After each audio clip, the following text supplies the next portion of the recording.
Anxious and I stared at the small, lifeless figure hanging on the clothesline with utter dread.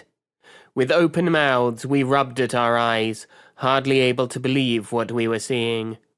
One arm was practically severed, the head lolled, revealing a gaping wound, and the stuff that was meant to be inside the tiny, helpless body was spilling out, giving the corpse a deflated, almost two-dimensional appearance.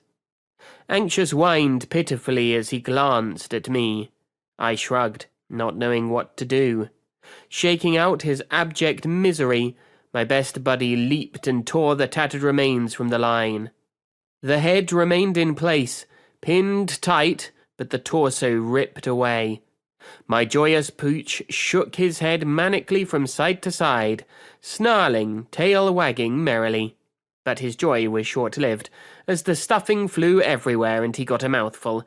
Sneezing, he dropped the tattered teddy, hacked out the fluff, then sat beside his favourite toy and howled into the crisp blue sky.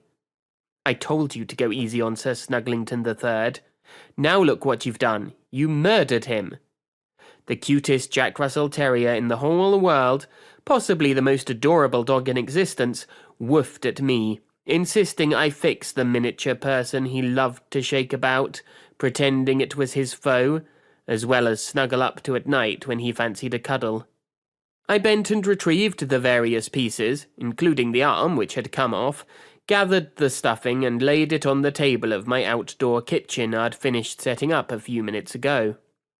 Don't look at me like that. I only hung him up because you were going crazy and he was falling apart. Now his head's come off. I'm sorry, but he's beyond repair. I'm calling this. I checked my watch, then noted, time of death? 7:30 a.m.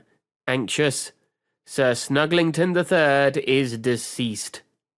Anxious rose up and scratched at my legs, so I scooped him up and cuddled him tight as we looked at the remains. We bowed our heads, said a silent prayer, then I lowered him.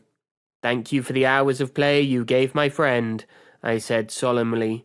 You were a great companion and awesome for nighttime cuddles, but now you've gone to a better place.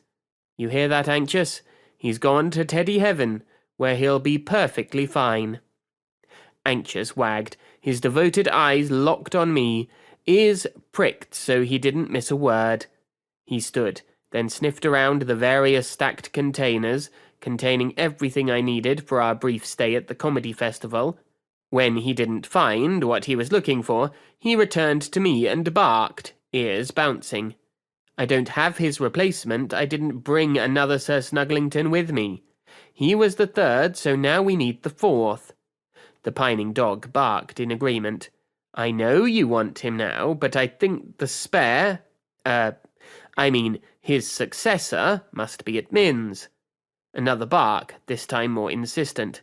Yes, I'll give her a call, but you might have a long wait as he might not even be there.